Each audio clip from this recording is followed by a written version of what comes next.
저는 우리 사회의 금기를 깨야 된다고 생각을 합니다. 국가과잉, 격차과잉, 불신과잉. 저는 이것을 3대 과잉이라고 표현합니다. 사회적으로 노력을 집중해야 되는 그런 문제들을 같이 해결해야 되지 않을까. 사회의 구조와 틀을 완전히 바꾸는 것이죠. 우리가 안 가본 길, 그동안 생각하지 않았던 그런 생각들을 하면서 갈 수 있다고 생각합니다.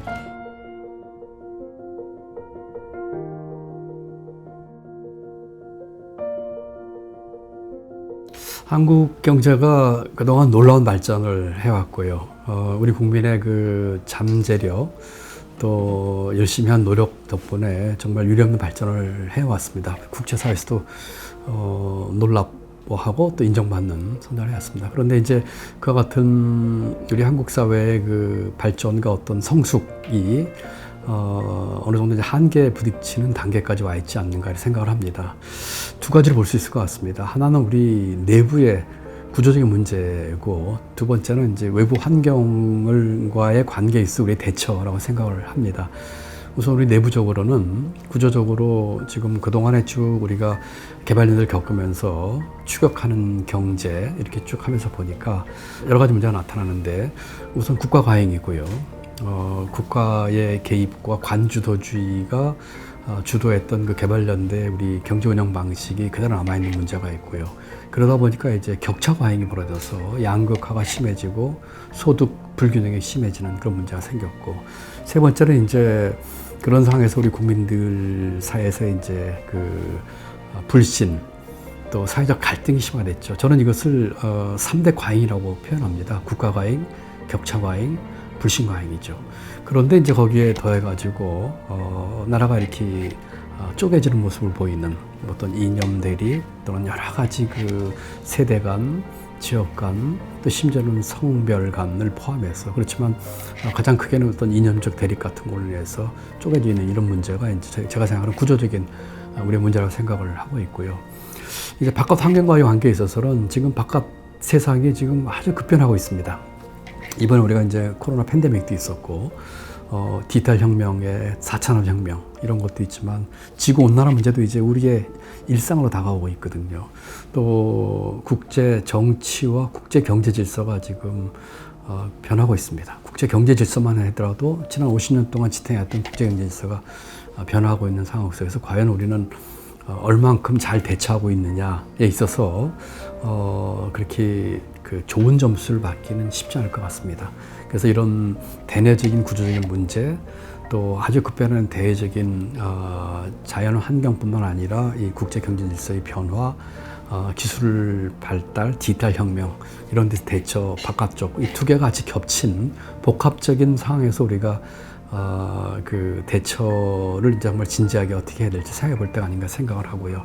그런 중에 하나 중요한 포인트는 우리 경제 성장이라는 데서 우리가 그동안 뭐 양적 성장을 추구했다고 하는 점, 질 높은 성장, 또 질을 추구하는 성장에서 우리가 그 좀 간관점이 있었기 때문에 앞에 말씀드린 그런 격차 과잉이나 불신 과잉 문제가 나타나고, 이것은 다시 경제 역동성을 갉아먹는 것으로 악순환을 되풀이되는, 그래서 이제는 질 높은 성장, 질을 따지는 성장을 이제 생각해 볼 때 아닌가 생각을 합니다. 그 아까 말씀드린 것처럼 이제 그 대내적인 것과 대외적인 것을 갈랐는데, 저는 다시 이제 두 가지로 나눠서 보고 싶습니다. 우선 우리 내부적으로 갖고 있는 구조적인 문제에 있어서는 우리 경제 사회의 틀을 바꿔야 한다고 생각을 하는데, 저는 크게 세 가지로 얘기를 하고 싶습니다. 첫 번째는 추격 경제의 틀입니다.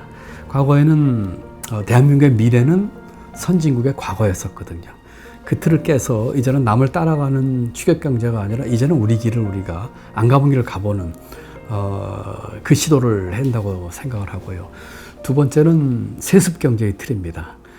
격차 과잉이라든지 이런 것으로 인해서 빚어지는 부와 그 사회적 지위의 대물림, 또 그런 것들을 따라가려고 하는 우리의 교육과 사회 시스템들이 부와 그 사회적 지위를 대물림하면서 생기는 여러 가지 문제점들을 극복을 한다고 생각하고, 세 번째는 거품 경제의 틀을 깬다고 생각을 합니다. 거품이 우리 사회를 고비용 구조로 만들거든요. 가장 대표적인 것은 부동산과 교육이라고 생각합니다. 그래서 저는 내부적으로 추격 경제의 틀, 세습 경제의 틀, 거품 경제의 틀을 깨는 경장을 해야 된다. 이것을 우리가 내부적으로 하지 않으면 다음번에 얘기할 그 대외적인 문제의 대처에 있어서도 우리 스스로 준비가 안 돼 있는 모습이 되는 거죠. 몸이 허약하면 찬바람에도 감기 걸리는 법이거든요. 지금 태풍이 몰아치고 있는데 우리가 허약한 구조를 가지고 갈 수 없기 때문에 대내적으로 이렇게 했나 생각을 하고요. 대외적인 문제는 그 아까 말씀드린 그 디지털 혁명이나 4.5 혁명이나 또 환경 문제나 또는 이 코로나 문제도 있고 그다음에 지구 온난화 문제 같은 또 국제 경제 질서의 변화가 있는 거 아니겠습니까? 산업 혁명의 역사는 사람의 자기 실현, 자기 표현 욕구를 쫓아가는 역사라고 저는 생각을 합니다. 앞으로 이와 같은 변화와 아주 관련돼서 새롭게 맞이할 사람들의 새로운 욕구와 자기 표현은 어디서 나올까 하는 것을 생각해 볼 필요가 있다고 생각합니다. 건강, 환경, 문화 이런 분야들이거든요. 그리고 이러한 것들을 새로운 디지털 방법과 4.5 혁명의 기술을 통해서 어떻게 여기에 이렇게 우리가 이런 문제도 대처할 수 있을까에 대해서 우리가 생각을 해야 되는 것이죠. 이런 것에서 나오는 산업에도 신경을 써야 될 것이고 이런 것으로 생기는 문제를 해결하는 데 우리가 사회적으로 노력을 집중해야 되는 그런 문제들을 같이 해서 이렇게 대내적인 문제, 대외적인 문제를 같이 해결해야 되지 않을까 생각합니다. 사회의 구조와 틀을 완전히 바꾸는 것이죠. 우리 경제와 그 사회가 과거에 우리가 했던 성공 경험이죠. 물에서 빨리 벗어나는 것, 익숙한 틀을 빨리 벗어보시는 것이 필요한데 굉장히 어려운 일이에요. 왜냐하면 그동안에 했던 걸로 우리가 나름대로 그 좋은 성과를 거뒀기 때문에 개인도 그러지 않습니까? 자기의 성공 경험을 버려가지고 새로운 옷이나 새로운 틀을 만드는 게 쉽지 않은 얘기거든요. 그래서 제가 얘기하는 경장은 우리 경제와 사회의 틀과 구조를 새롭게 바꾸려고 하는 것이 있어야지 우리가 안 가본 길 또 그동안 생각하지 않았던 그런 생각들을 하면서 갈 수 있다고 생각합니다. 제가 생각하는 킹핀은 아까 국가과잉, 격차과잉, 불신과잉의 근본적인 구조가 저는 승자 독식 구조라고 생각합니다. 우리 사회와 경제에 또 정치의 승자 독식 구조를 깨자는 것이죠. 정치는 모든 우리 정치의 제도와 선거 제도를 포함해서 전부 승자 독식 구조입니다. 이기는 사람이 다 같죠. 경제에서도 자기 기여나 노력에 비해서 훨씬 더 많은 보상을 가져가는 기득권 내지는 기득권 카르텔이 있어요. 우리 사회도 마찬가지죠. 교육 격차 문제 한번 생각해 보시죠. 부모의 소득과 사회적 지위에 따라서 과거에는 그 재산과 자기를 통해서 그런 것이 세습됐는데 이제는 인적 자원을 통해서 세습이 되고 있거든요. 그렇기 때문에 이와 같은 근저에 있는 가장 중요한 핵심 문제 중에 하나는 저는 승자 독식 구조라고 생각합니다. 이 승자 독식 구조를 깨는 것에서 시작이 된다고 생각을 합니다.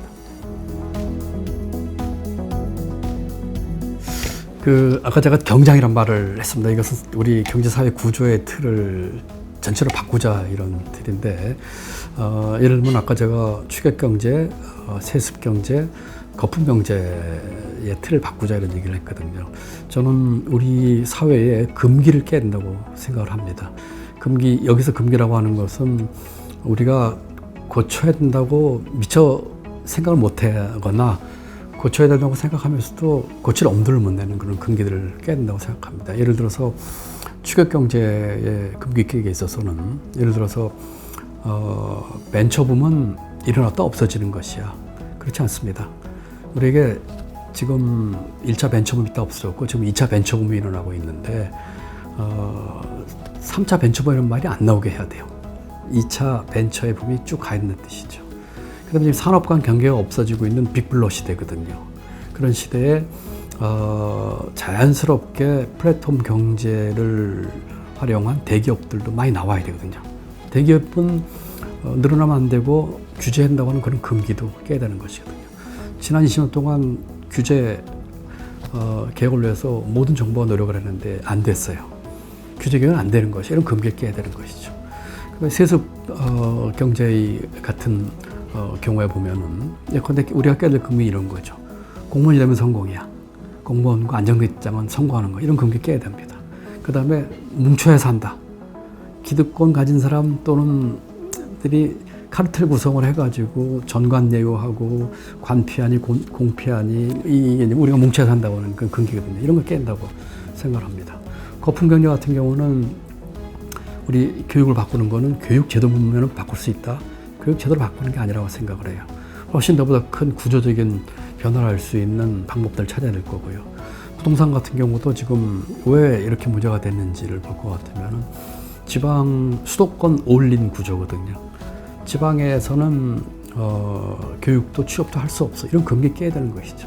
그래서 이런 금기들을 깨는 그런 노력들이 경제, 사회, 교육 부문에서 다 있었다고 생각을 하고요. 그럼 이런 걸 이제 어떻게 우리가 할 수 있냐는 문제거든요. 저는 크게 두 가지 말씀드리고 싶습니다. 하나는 정치는 줄이고 권력은 나눠야 된다 생각합니다. 지금의 이 정치가 승가독식 구조에서 만들어지는 이런 것에서 문제가 비롯되기 때문에 이러한 것들을 추진하는 방법으로서 정치를 줄이고, 다시 말씀드리면 권력을 분산하고 또 위임하고 또 지금의 여러 가지 그런 제도를 바꾸고 하는 그런 권력은 줄이고 권력은 나누는 식으로 돼야 될 것 같고, 견제 균형이 이루어져야 되는 것이죠. 두 번째로는 시민 참여를 확대하는 아래로부터의 반란입니다. 이제까지는 탑다운으로 위에서부터 이런 변화를 주도했는데 그렇게 그 성공적인 성과를 거둔 적이 많지 않거든요. 그런 것도 필요하겠지만 우리 시민들이 참여하는 다양한 방법을, 이건 여러 가지가 있습니다. 그래서 아래부터의 반란이 이루어져야지 이와 같은 것들이 이루어질 수 있겠다. 왜냐하면 지금 말씀드린 것들은 경제와 사회 구조의 틀을 깨는 것이기 때문에 탑다운식으로 정치 엘리트나 소수의 고액 관료나 이렇게 해서 할 수 있는 문제가 아니거든요. 우리 경제사회 문제가 그런 것으로 해결되기에는 이제는 한계를 넘어섰습니다. 그래서 저는 이와 같은 추격경제, 또 세습경제, 또 거품경제의 틀을 깨는 여러 가지 금기들, 우리가 생각하지 못했거나 또는 할 엄두를 못 떼는 것을 깨는 노력, 그리고 그와 같은 것들은 정치를 줄이고 권력을 나누고, 그러면서 시민 참여를 통한 아래로부터 반란이 필요하다고 생각을 합니다. 그 새로운 그 삶의 질을 포함한 그런 새로운 지표들이 그 이제까지의 그 양적 성장의 지표를 대체하는 지표들이 나와야 된다고 생각을 합니다. 그래서 세상도 바뀌고 사람도 바뀌었거든요. 그러면은 내가 경제가 성장한다든지 사회가 성숙한다든지 하는 것들이 결국 내 삶의 질과 이런 거 다 연결되기 때문에 새로운 지표 개발이 필요하다고 생각을 합니다. 그래서 어떤 그런 환경 문제, 아까 말씀드린 사람의 자기 실현과 자기 표현 욕구를 나타낼 수 있는 그 지표들이 나와서 환경 문제가 됐든 여가 시간의 활용이 됐든 또는 사회에 좋은 일, 우리 공동체에서 좋은 일을 하는 것에 대한 것도 가치로 부여하는 것이 됐든, 또 요새 제가 하고 있는 그 소셜 임팩트 포럼도 그런 얘기를 했지만 소비에 있어도 그 가치 소비에 대한 것들, 이런 것들이 사회적 가치들이 과정 과정에서 배워 나오는 것을 반영할 수 있는 그런 새로운 지표가 나와야지 많은 사람들이 그걸 보고 그 중요성을 알고 또 거기에 따라가도록 이렇게 모아가는 효과도 있지 않을까 생각합니다. 저는 이제 지금 말씀드린 문제들이 전부 어디에 연결되냐면 기회하고 연결된다고 생각합니다. 크게 두 가지인데요. 지금 우리 사회가 이제 성장이 정체되면서 어떤 문제가 이제 기회와 연결되냐면, 첫 번째는 우리에게 더 많은 기회가 주어지지 않는 것이죠. 과거의 성장할 적에는 많은 기회가 우리에게 제공이 됐단 말씀이죠. 뭐 일할 기회, 사업할 기회, 공부할 기회, 뭐 젊은 사람들이 결혼하고 사랑하고 애 낳을 기회, 이런 것 주어졌는데 이제 그런 것들이 그 제약을 받는 더 많은 기회가 주어지는 문제가 있죠. 두 번째는 더 고른 기회입니다. 기회가 주어져도 불공평하게 주어지는 것이죠. 어떤 사람들은 한참 뒤에서 출발하고, 그리고 이런 것들은 실력주의라고 하는 말로 포장이 돼가지고 점점 그 격차를 넓히고 심지어는 이게 이제 대물림되는 그런 것이거든요. 그래서 저는 이런 모든 문제가 기회의 문제가 연결된다고 생각해서 우리 사회가 추구해야 될 것이 더 많은 기회를 만들자, 더 고른 기회를 제공하자라고 생각을 합니다. 이 문제는 첫 번째 거는 우리가 추구하는 가치 중에서 예를 들면 혁신하고 관련이 있는 것들이죠. 예를 들자면 여러분 뭐 여러 가지 표현을 할 수 있을 겁니다. 두 번째 더 고른 게 같은 경우는 포용, 상생 뭐 이런 것하고도 연결될 수 있겠죠. 그래서 우리 사회가 그 질 높은 성장을 하기 위해서 과거와 같은 양적 성장이 아닌 질 높은 성장을 하기 위해서 추구해야 되는 그 혁신의 가치들, 그것이 우리 사회를 발전의 원동력이 되는 것이고, 그와 동시에 그 포용과 상생을 통해서 더 고른 기회가 나아지면서 이렇게 서로 상생할 수 있는 걸 만들어야 되는 것이죠. 이런 것들이 저는 우리 사회의 중요한 그 가치라고 생각을 하고, 이런 것을 통해서 결국 우리가 추구하려고 하는 것은 결국은 국민의 잠재력과 역량을 국민 각자가 최대한 발휘할 수 있도록 하는 것이라고 생각합니다. 저는 한 1년 반 전에 사단법인 유쾌한 반란을 만들어서 뜻을 같이하는 분들하고 일을 하고 있습니다. 저희 사단법인은 당연히 비영리고요. 또 저희 모토는 실천입니다. 우리가 좋은 말이 우리 사회에 많지만 이걸 실천에 옮기는 일을 해보자 하는 식으로 작게 이렇게 시작을 했습니다. 저희가 추구하는 가치는 첫 번째는 혁신이고요. 두 번째는 사회적 이동입니다. 그래서 저희가 하고 있는 사업들은 이 혁신의 가치 또는 사회적 이동을 촉진하는 가치를 추구하는 사업들을 하고 있습니다. 예를 들어서 우리가 지금 하고 있는 소셜 임팩트 포럼 같은 경우는 사회적 가치를 추구하는 벤처 기업들의 모임인데, 아까 말씀드린 제조에서부터 소비에 이르는 모든 단계에서 나오는 그 사회적 가치를 소중하게 생각하면서 기업 활동을 하는 젊은 기업인들의 모임이죠. 이와 같은 소셜 임팩트 기업이나 또는 소셜 벤처 기업들은 혁신과 기업가 정신을 바탕으로 하기 때문에 혁신의 의미도 있고요. 또 이와 같은 기업들은 우리 사회적 문제를 해결하는, 뭐 환경 문제가 됐든 장애인 고용 문제가 됐든 뭐 이런 것들을 해결하는 것들이기 때문에 사회적 가치 해결하는 그런 활동을 하고 있고요. 또 지금 저희가 차차차 사업이라고 해서 우리 젊은 그 청년들이 우리 교육 시스템이나 사회 시스템으로 하기 쉽지 않은 자기가 하고 싶은 일들을 우리가 찾아서 격려해주고 지원해주고 그 일을 하게끔 하는 것들도 이와 같은 혁신과 사회적 이동에 취지를 같이 하는 그런 사업들입니다. 또 그 밖에 혁신과 관련해서는 농어촌 혁신 문제도 하고 있고요. 또 그 밖에 우리 사회에 이제 공감과 소통이 많이 부족하다고 생각이 들어서 우리 세대 간, 지역 간, 아까 이념 간 그런 소통과 공감이 좀 많이 부족하지 않습니까? 그래서 우리 젊은이들로부터 배우는, 젊은이들 얘기를 듣고 이해하고 그들의 성공과 좌절과 고뇌와 이런 것들을 저희가 듣고 배우는 그런 프로그램도 영리회라고 합니다만 여러 가지 다양한 프로그램을 하고 있습니다. 그렇지만 다 하여튼 이런 프로그램들의 핵심적인 공통점은 우리가 스스로 실천에 옮기는 것이다, 이렇게 이해하시면 되겠습니다.